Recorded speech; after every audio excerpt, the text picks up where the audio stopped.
Salut tout le monde, c'est Demi. Alors aujourd'hui, petit tuto, on va voir comment on fait un quicksort et on va aussi voir un petit peu comment ça fonctionne les algorithmes de tri.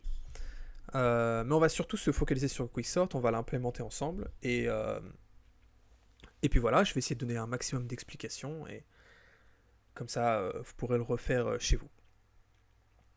Alors moi je le fais en Python parce que enfin, je trouve que c'est le plus simple, c'est le langage le plus adapté.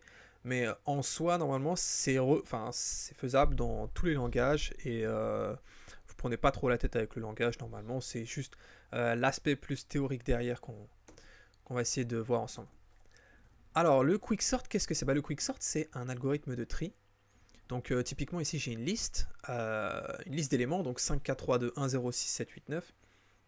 Et ce que je veux, c'est un algorithme qui, à la fin, me ressort 0, 1, 2, 3, 4, 5, 7, 8, 9. C'est-à-dire un algorithme qui va me trier tous les éléments de ma liste, les mettre dans le bon ordre, et, euh, et voilà. Alors, c'est pas obligé d'être des éléments qui se suivent. Hein. Là, j'ai pris 0, 1, 2, 3, 4, 5, 7, 8, 9 parce que c'est le plus parlant. Mais c'est pour n'importe quelle liste. Normalement, pour n'importe quel élément, à partir du moment où il y a une relation de plus petit à plus grand entre les éléments. Et, euh, et voilà. Alors, on va voir comment ça fonctionne le quicksort. Hein. Hop, laissez-moi passer sur le deuxième écran. Alors, le quicksort, comment est-ce que ça fonctionne? Alors, le quicksort, déjà, c'est un algo qui est récursif.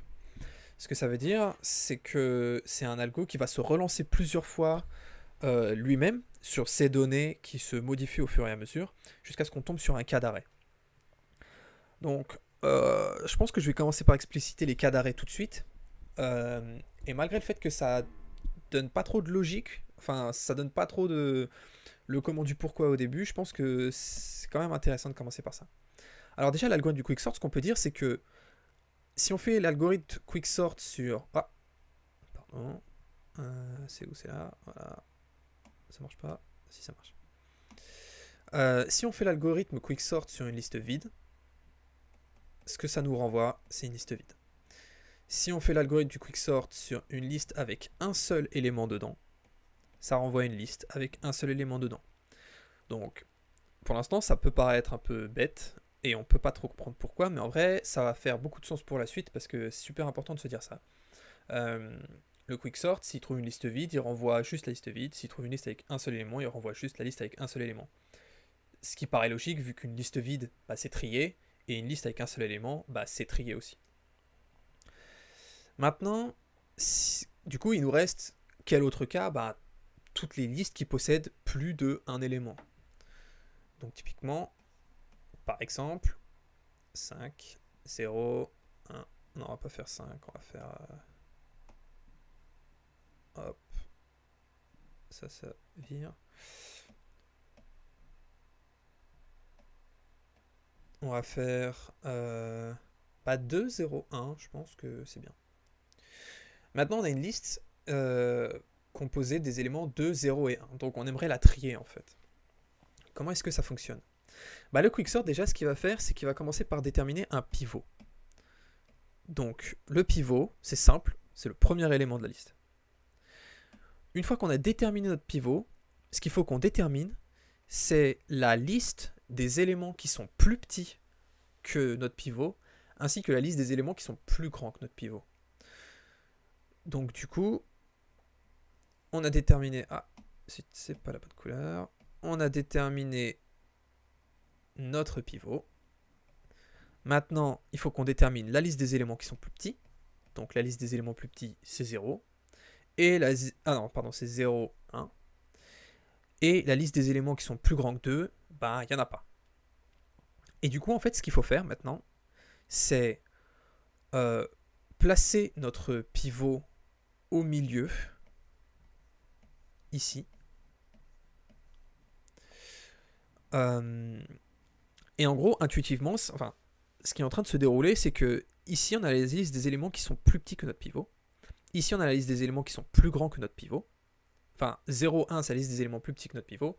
La liste vide, c'est la liste des éléments plus grands que notre pivot. Et 2, c'est notre pivot. Donc ce qu'on fait, c'est qu'on intercale le pivot pile entre les éléments les plus petits et les éléments plus grands.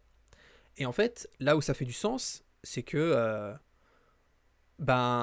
un élément qui se trouve pile entre tous ceux qui sont plus petits que lui et pile tous ceux qui sont plus grands que lui, il est forcément à la bonne place en fait.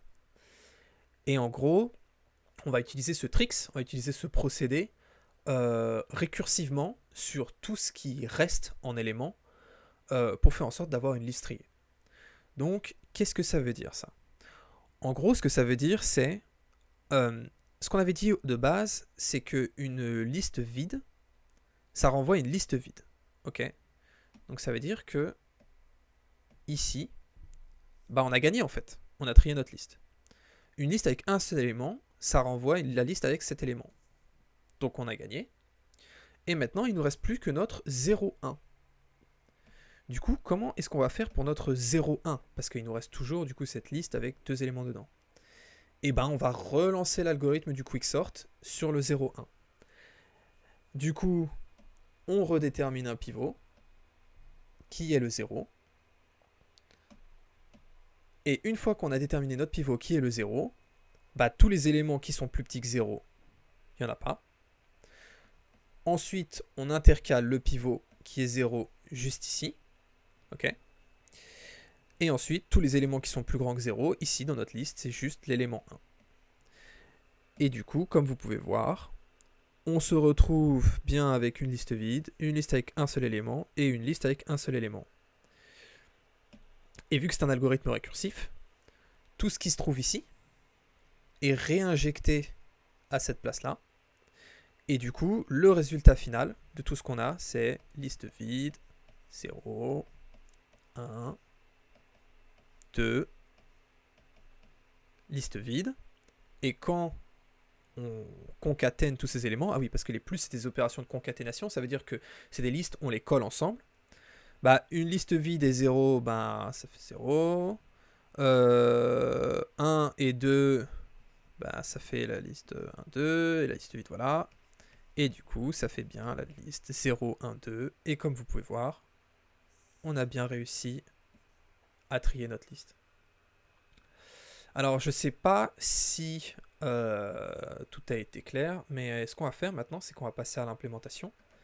Et puis, peut-être que normalement, avec l'implémentation, ça va faire en sorte d'enlever un petit peu du mystère sur ce qui se passe derrière. Hop, alors laissez-moi changer là. Voilà. Alors du coup, c'est parti. Donc, def de quicksort. Donc, quicksort, c'est une fonction. Hein, c'est un algorithme, c'est ce qu'on a dit de base. Et ça prend en paramètre une liste. Donc, ce qu'on veut faire, c'est déterminer le premier élément, qui sera le pivot. Comme ce qu'on avait vu ici, on détermine le pivot. Donc, on a déterminé le pivot, c'est simple, c'est le tout premier élément de notre liste. Maintenant, on veut déterminer tous les éléments qui sont plus petits que le pivot.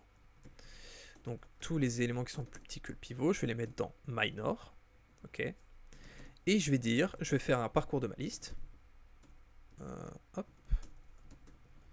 Hop. Et je vais dire, si l'élément que je rencontre, donc liste crochet i, si l'élément que je rencontre est plus petit que le pivot, à ce moment-là, je le rajoute aux éléments plus petits que le pivot. Ensuite, du coup, s'il n'est pas plus petit que le pivot, ça veut dire qu'il doit être, peut-être qu'il est égal au pivot, hein, peut-être qu'on a 2 fois le même élément dans notre liste. Là, ce qu'on va choisir de faire, c'est de le rajouter aux éléments plus petits. En fait, quand l'élément est égal, soit on le rajoute aux éléments plus petits, soit on le rajoute aux éléments plus grands. On s'en fiche dans lequel on le rajoute, puisque de toute façon, l'algorithme va lancer récursivement après sur ce qui reste. Donc du coup, hop, je rajoute l'élément. Et maintenant, forcément, si je ne suis pas plus petit, si je ne suis pas égal, je suis plus grand. Donc, on va créer la liste des éléments qui sont plus grands que le pivot. Et on va dire qu'on ajoute l'élément. Donc maintenant, ce qu'on a fait là, c'est qu'on a créé... hop, par rapport à notre schéma de tout à l'heure, je le remets. Là, on a créé le pivot, on a créé les éléments qui sont plus petits que le pivot et les éléments qui sont plus grands que le pivot. Donc maintenant, qu'est-ce qu'il faut faire, vu qu'on a créé tout ça? Alors, j'ai oublié de parler des cas d'arrêt tout à l'heure, mais j'avais dit que si notre liste est vide, à ce moment-là, on retourne juste notre liste. Parce qu'en vrai, on va pas faire tout le process de... Enfin, là je dis, on va pas faire tout le process de passer sur l'algorithme du quicksort si la liste est vide, puisqu'une liste vide triée, c'est une liste vide. Mais en soi, ça va aussi être la représentation de notre cas d'arrêt, en fait, pour notre quicksort.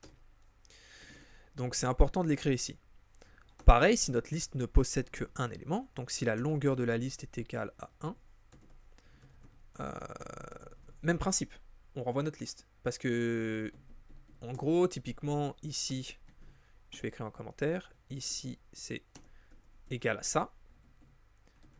Et ici, ce sera, par exemple, un dièse crochet 6, je vais écrire un crochet A, comme ça, c'est une liste avec un seul élément.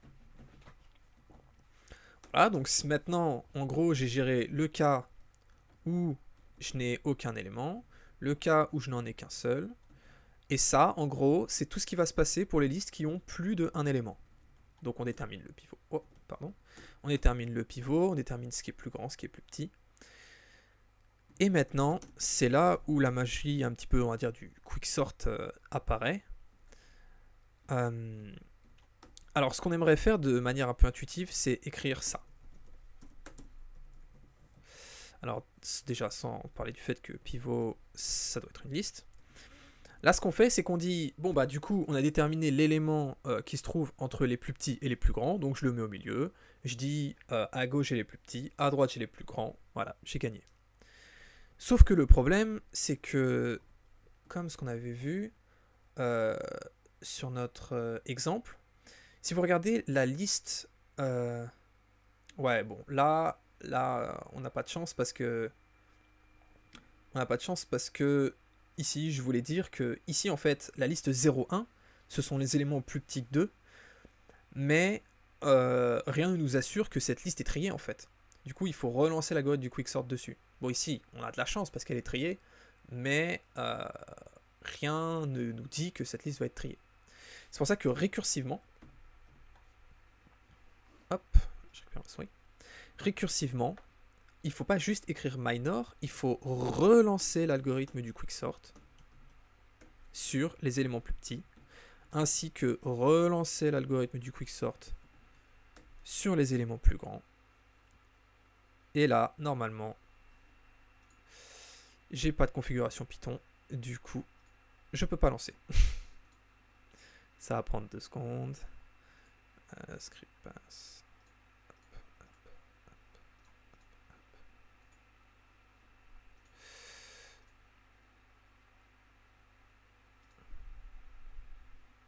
Qu'est-ce qu'il veut? Quicksort, T, machin. Ah merde, d'accord. Ah ok. Voilà, hop, voilà.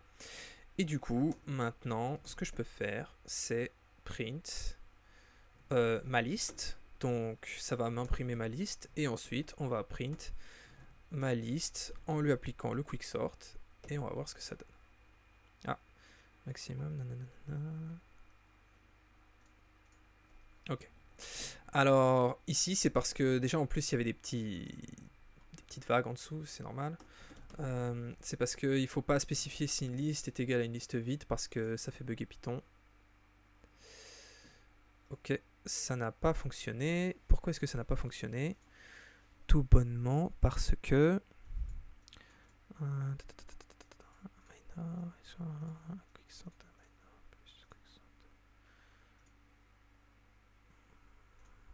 Alors pourquoi est-ce que ça n'a pas fonctionné? Ok, je sais pourquoi.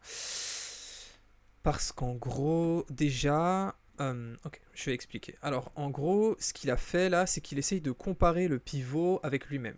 Donc, on va lui demander de commencer le traitement des éléments, en fait, de regarder uniquement les autres éléments, pas le pivot.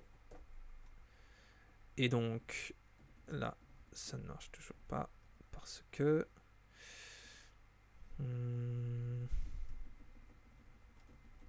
Okay. Je vais juste essayer quelque chose. Ah ouais. Je crois que je comprends. Alors, je crois que j'ai fait une bêtise. Il faut juste que je renomme toutes mes listes en L, parce que liste, c'est un mot-clé de Python.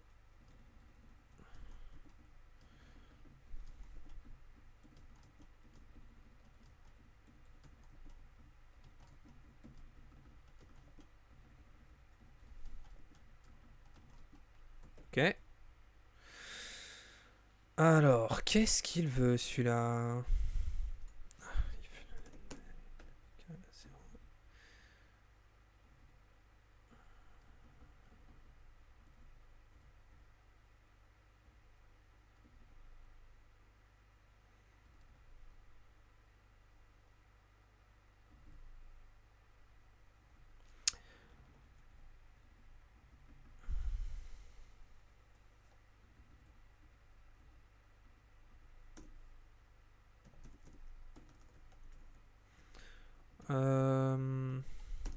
Alors, une petite seconde.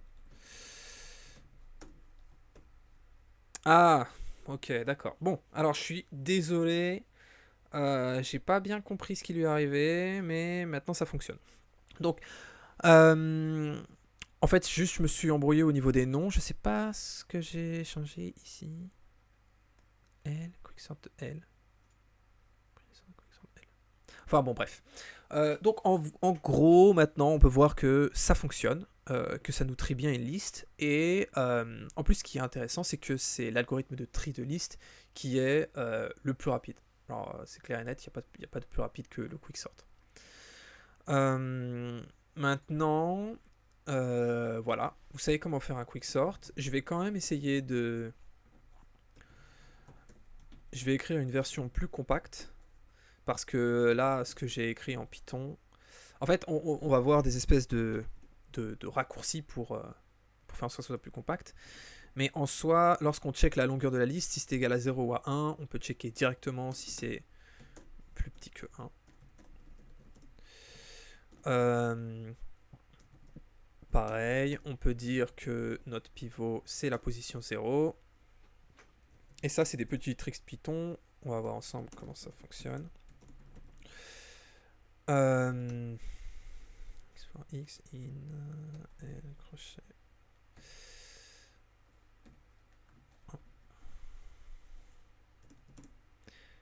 If pivot inférieur ou égal à non, if x inférieur ou égal à pivot. Voilà. Et du coup, là en fait, ce que je suis en train de faire, c'est que je suis en train de construire la liste des éléments plus petits que le pivot. Ici, la liste des éléments plus grands que le pivot. Voilà. Et en quelques lignes de code, on a un quicksort super compact.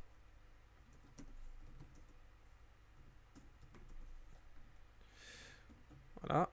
Donc je vais voir si ça fonctionne ou si j'ai encore été super nul. Ok, ça fonctionne.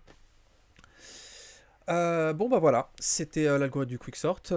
J'espère que ça vous a plu et que surtout ça vous a aidé. Je sais pas si les explications étaient très claires. J'aimerais faire beaucoup d'autres vidéos comme ça, donc n'hésitez pas à vous abonner ou à checker peut-être les autres vidéos qui sont sur ma chaîne. Où là pour l'instant j'ai parlé d'un quicksort, j'essaie d'être le plus... enfin d'expliquer au plus, mais en soi plus tard je pense que j'essaierai de faire des choses plus simples, où j'expliquerai moins, et peut-être des choses plus dures, et où j'expliquerai moins aussi, mais où peut-être ça donnerait des résultats plus visuels, et puis voilà. Donc voilà, hein, merci beaucoup d'avoir regardé, et puis salut.